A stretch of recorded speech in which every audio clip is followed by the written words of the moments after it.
Assalamualaikum warahmatullahi wabarakatuh. Perkenalkan, nama saya Demo Fazlur Rahman dengan NIM 90400120043.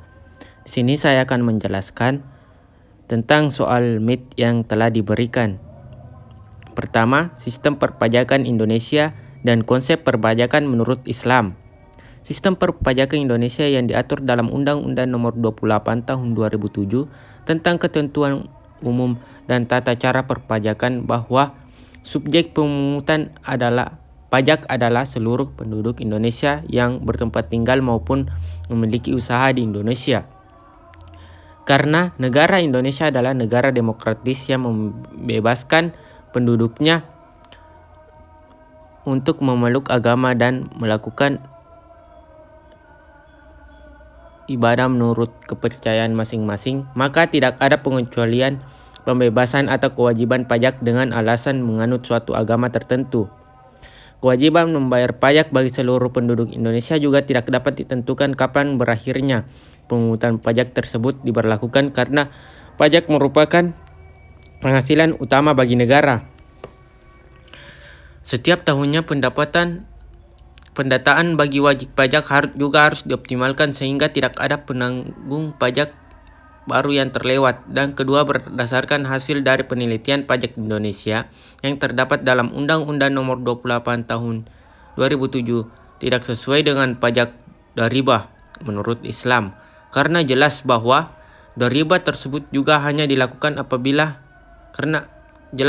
pajak dharibah menurut Islam hanya diberlakukan untuk penduduk muslim kaya. Pungutan dharibah tersebut juga hanya dilakukan apabila kebutuhan negara meningkat dan baitul mal tidak terisi.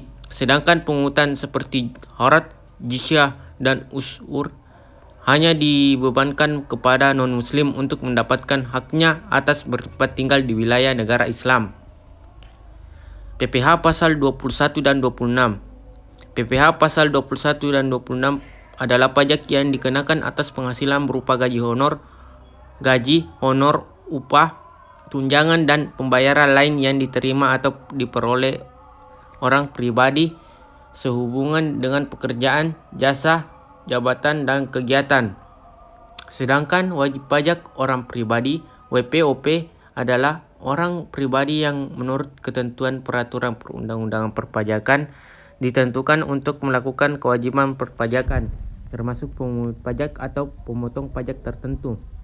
Setiap organisasi wajib melakukan pemotongan PPh pasal 21-26 atas pembayaran terhadap pegawai tetap maupun bukan pegawai tetap. Oleh karena itu, perlu kecakapan dalam melaksanakannya agar organisasi bisa menunaikan kewajiban perpajakan dengan baik. Perlu pekerja yang terampil dalam hal perpajakan, salah satunya dengan mengikuti training. PPh pasal 22.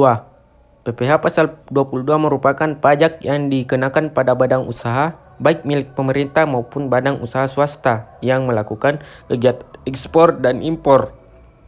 Pajak jenis ini memiliki tarif yang bervariasi dan bergantung dari pemungut serta objek dan jenis transaksi. Ketentuan tersebut berdasarkan Undang-Undang Nomor 36 Tahun 2008 tentang pajak penghasilan. PPh pasal 22 ini merupakan bentuk pemungutan yang dilakukan satu pihak terhadap wajib pajak dan berkaitan dengan kegiatan perdagangan barang.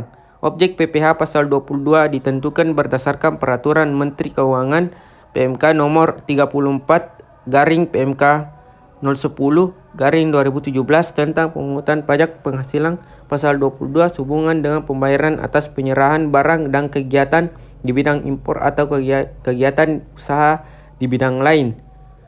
Objek PPh pasal 22 antara lain: 1. Impor barang dan ekspor. 2. Pembayaran atas pembelian barang. 3. Pembayaran atas pembelian barang kepada pihak ketiga. 4. Pembayaran atas pembelian barang untuk BUMN. 5. Penjualan hasil produksi pada distributor. 6. Penjualan kendaraan bermotor. 7. Penjualan migas. 8. Pembelian bahan dan pengepul. 9. Penjualan barang yang tergolong sangat mewah. PPh pasal 23. PPh pasal 23 merupakan pajak yang dikenakan pada penghasilan atas modal, penyerahan jasa atau hadiah dan penghargaan. Selain yang telah dipotong PPh pasal 21, pihak yang memotong dan melaporkan PPh pasal 23 kepada kantor pajak merupakan pihak pemberi penghasilan atau pembeli atau penerima jasa. Tarif dan objek PPh pasal 23. Tarif dari PPh pasal 23 ditentukan dari nilai dasar pengenaan pajak DPP atau jumlah bruto dari penghasilan. Terdapat dua jenis tarif yang dikenakan pada penghasilan, yaitu tarif sebesar 15% dan 2%. Tarif tersebut tergantung pada objek PPh pasal 23, antara lain 1. Tarif 15% dari jumlah bruto, dividen, kecuali pembagian kepada orang pribadi dikenakan final, bunga, dan royalti. Hadiah dan penghargaan selain yang telah dipotong PPh pasal 21. Tarif 2% dari jumlah bruto, yaitu sewa dan penghasilan lain sehubungan dengan penggunaan harta, imbalan jasa teknik, jasa manajemen, jasa konstruksi, jasa konsultan, dan jasa lain yang telah dipotong PPh pasal 21. Dan jasa lain yang tercantum dalam PMK nomor 141 garing PMK 03 garing 2015. 3. Wajib pajak tanpa NPWP dikarenakan tarif lebih tinggi dari tarif PPh pasal 23. PPh pasal 24. PPh pasal 24 atau pajak penghasilan pasal 24 adalah peraturan yang mengatur hak wajib pajak untuk memanfaatkan kredit pajak mereka di luar negeri untuk mengurangi nilai pajak terhutang yang dimiliki di Indonesia, sehingga jumlah pajak yang harus dibayar di Indonesia dapat dikurangi dengan jumlah yang telah mereka bayar di luar negeri, asalkan nilai kredit pajak di luar negeri tidak melebihi hutang pajak yang ingin dibayar di Indonesia. Pemanfaatan kredit pajak di luar negeri ini dimaksudkan agar wajib pajak tidak terkena pajak ganda. Mekanisme perhitungan PPh pasal 24 yaitu contoh, katakanlah PT ABC tahun 2017 memperoleh pendapatan neto dalam negeri sebesar 25 juta rupiah dan luar negeri sebesar 10 juta. Asumsi pajak di luar negeri sebesar 20%. Total penghasilan yang tercatat adalah sebesar 30 juta. Penghasilan dalam negeri tambah penghasilan luar negeri. Total PPh terutang sama dengan 25% dikali 35 juta dikurang 8 juta 750. Maka PPh maksimum yang dapat dikreditkan sama dengan penghasilan luar negeri atau total penghasilan dikali total PPh terutang sama dengan Rp 10 juta dibagi 35 juta dikali 8.750 sama dengan 2.500. Jadi PPh terutang yang sudah dibayarkan di luar negeri adalah sebesar 2.500. Nah, nominal ini yang akhirnya digunakan sebagai pengurang pajak dalam negeri. Terima kasih, itu yang bisa saya jelaskan. Lebih dan kurangnya saya mohon maaf. Assalamualaikum warahmatullahi wabarakatuh.